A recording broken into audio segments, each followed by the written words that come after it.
Hello students, welcome to the new video of DK Goyal full book solution series. So students, आज की video में हम करने वाले हैं कैश बुक चैप्टर का क्वेश्चन नंबर 7। इससे पहले के पिछले क्वेश्चंस में पिछली वीडियो में करा चुका हूं। जिन स्टूडेंट्स ने वो वीडियोस नहीं देखी हैं जाके देख सकते हैं। तो चलिए स्टार्ट करते हैं। क्वेश्चन देखिए, prepare two column cash book from the following transactions and balance the book on 31 March 2025।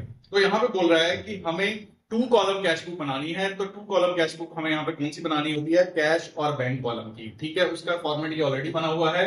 Date particular LF, पहला कॉलम होता है कैश का, दूसरा होता है बैंक का। ये डेबिट साइड है।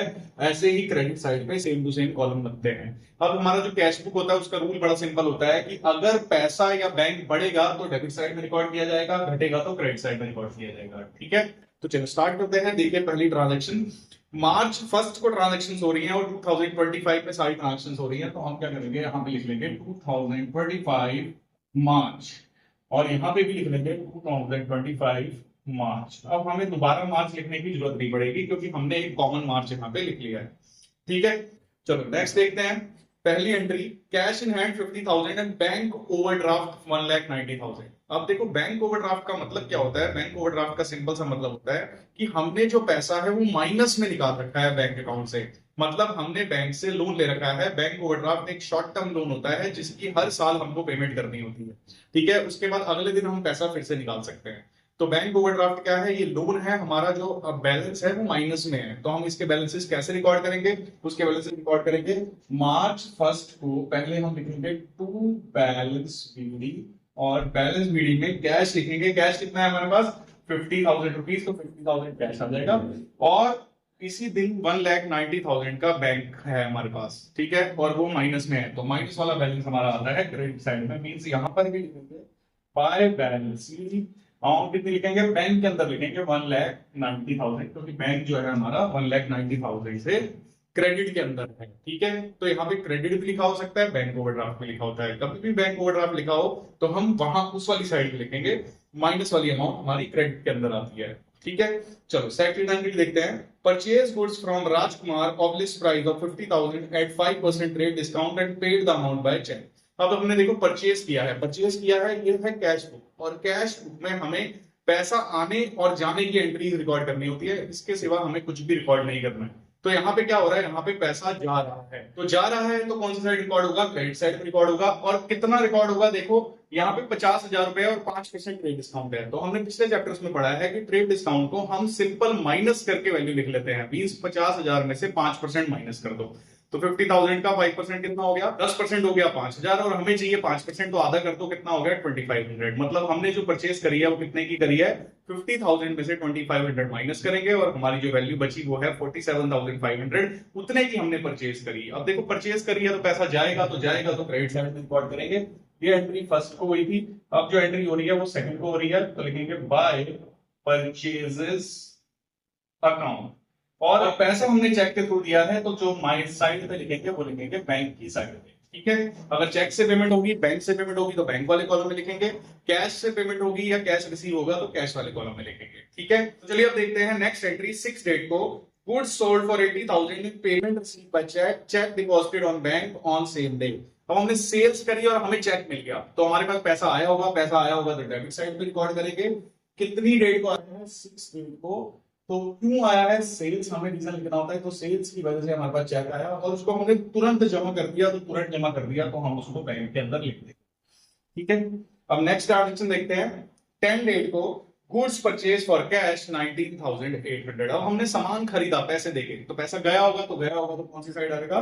क्रेडिट साइड पे आएगा। 10 डेट को लिखेंगे बाय परचेज। फिर से परचेज करिए तो बाय परचेज अकाउंट। अब देखो पैसा कैश में दिया है तो 19,800 कैश में मिलेगा। ठीक है, चलो नेक्स्ट देखते हैं। 15 को furniture sold for 1,77,000 and payment receive by cheque and cheque deposited into bank on same day. अब हमने फर्नीचर बेचा और हमें 1,77,000 रुपीज मिल गया और चेक के थ्रू मिला और चेक को हमने तुरंत बैंक में जमा करा दिया। तो कैसे लिखेंगे? 15 डेट को लिखो टू फर्नीचर। हमने फर्नीचर बेचा है तो हम लिखेंगे टू फर्नीचर अकाउंट।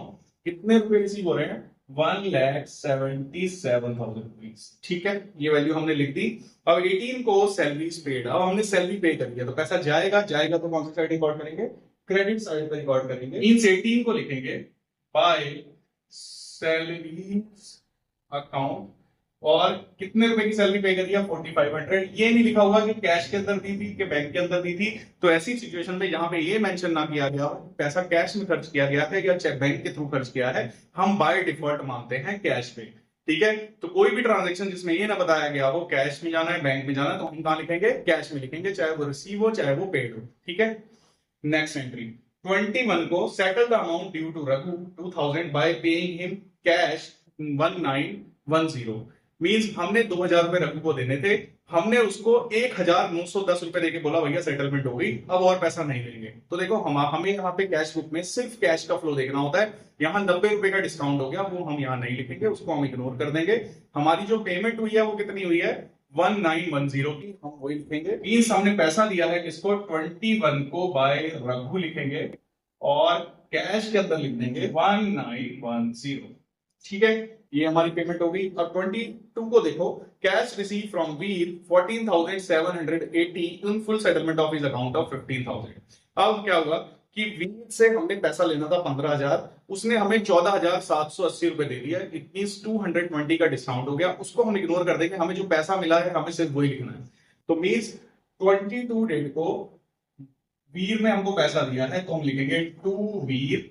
कितने पैसे दिए हैं, कैश में आएगा 14,780 दिया है, वो हम कैश के अंदर लिख देंगे। ठीक है, फिर नेक्स्ट एंट्री देखो 23 को paid life insurance premium by cheque 2500। Life insurance premium देखो किसका होता है, हम होते हैं फॉर्म। लाइफ इंश्योरेंस प्रीमियम किसकी होगी, ओनर की होगी लाइफ इंश्योरेंस प्रीमियम। तो लाइफ इंश्योरेंस प्रीमियम जब ओनर की है तो ओनर की पेमेंट हम थोड़ी करेंगे, ओनर खुद करेगा। तो ऐसी कोई पेमेंट जो ओनर की पर्सनल हो उसे हम लिखते हैं ड्रॉइंग्स। ठीक है, अगर हमने बाई चांस पे करी है तो हम उसे ड्रॉइंग्स में डाल देंगे। तो यहाँ पे लिख के लिखेंगे 23 को हमने ड्रॉइंग्स करी, हम लिखेंगे बाय ड्रॉइंग्स अकाउंट। अमाउंट कितनी है 2500, चेक से पेमेंट करी है तो कहां आएगा, बैंक के अंदर आ जाएगा। ठीक है, फिर नेक्स्ट है deposited with bank the entire balance after retaining 7,000 in cash. अब ये एंट्री बड़ी इंपॉर्टेंट है, बड़ा ज्यादा तंग करती है बच्चे को और बहुत ज्यादा प्रॉब्लम आती है इस एंट्री को करने में। ठीक है, ये एंट्री बहुत ही सिंपल है, इतनी ज्यादा हार्ड है नहीं, हम इसको बना देते हैं। तो इसको करना कैसे है, इसका मतलब क्या है, सबसे पहले इसका मतलब पता होना चाहिए। इसका मतलब ये बोल रहा है कि फर्म को 7,000 रुपए अपने गले में रख के, मींस अपनी तिजोरी में रख के, बाकी सारा पैसा बैंक के अंदर जमा कराना है। ठीक, तो इट मींस क्या होता है, इसका मतलब होता है कि हमें अपने पास सिर्फ 7,000 रुपए रखने हैं at the end of this month. Means 31 तारीख को हमारे जो बैलेंस होना चाहिए कैश का वो कितना होना चाहिए, वो ऑलरेडी दे रखा है। वैसे हम ये आंसर माइनस करके निकालते हैं, इस साइड से इसको माइनस करते थे तब ये 7,000 रुपए आता था। अब ये पहले ही दिया हुआ है तो अब फिर अभी भी आंसर आएगा क्योंकि ये साइड ज्यादा है और वो कम है, तो आंसर वो क्या आएगा, अब जो भी वो आंसर आएगा उसको हम बैंक में जमा करा देंगे। क्वेश्चन यहाँ पे हमें एक सिंपल बात बोल रहा है कि 7,000 रुपए अपने पास रख लो, जितने भी पैसे हैं उसमें से 7,000 रखना है, बाकी सारे बैंक में जमा करा दो। इसका मतलब ये होता है।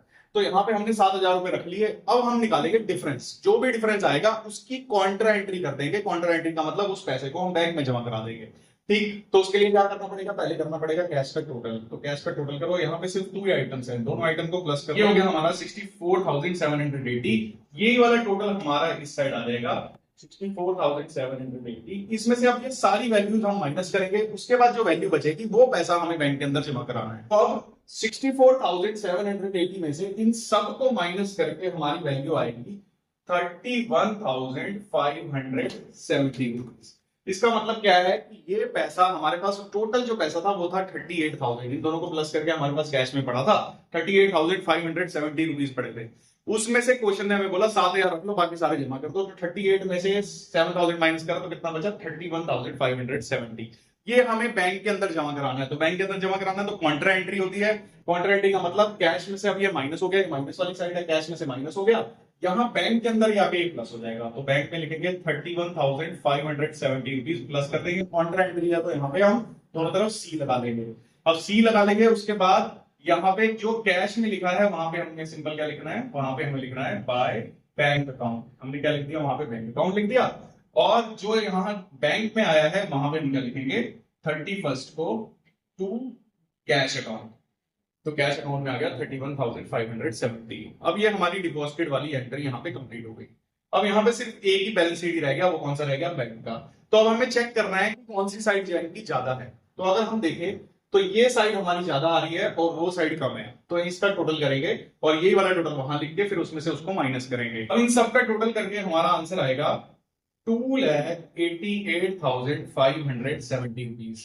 अब ये 2,88,570 हम दूसरी साइड शिफ्ट कर देंगे, मींस यहाँ पे भी आ जाएगा 2,88,570। 2,58,570 में से इन तीनों को माइनस करके हमारी वैल्यू आ जाएगी 48,570 रुपीज। अब इसका मतलब क्या होता है, अब बैलेंस शीट का मतलब मैंने पहले भी बताया था, अब सिंपल फिर से बता देता हूं कि बैलेंस शीट का मतलब होता है कि आज की डेट में हमारे लॉकर के अंदर 7,000 रुपए पड़े हैं और हमारे बैंक अकाउंट के अंदर 48,570 रुपीज पड़े हैं। ठीक है, अब आप उसको चेक भी कर सकते हो, अब जब अकाउंट खोल के फॉर्म देखेगी तो उसको चेक करेगी, उसमें उतना ही पैसा निकलेगा। ठीक है, तो जो बैलेंस हमारा बैंक में होता है और जो हमारा कैश बुक में होता है वो हमेशा मैच करता है। ऐसे ही जो कैश हमारे गले में पड़ा है या हमारी तिजोरी में पड़ा है वो हमारे इस बैलेंस शीट से मैच करेगा। ठीक है, तो आई होप आपको ये क्वेश्चन बहुत अच्छे से समझ आया होगा। इस सीरीज के अगले क्वेश्चंस देखने के लिए सब्सक्राइब और लाइक करें।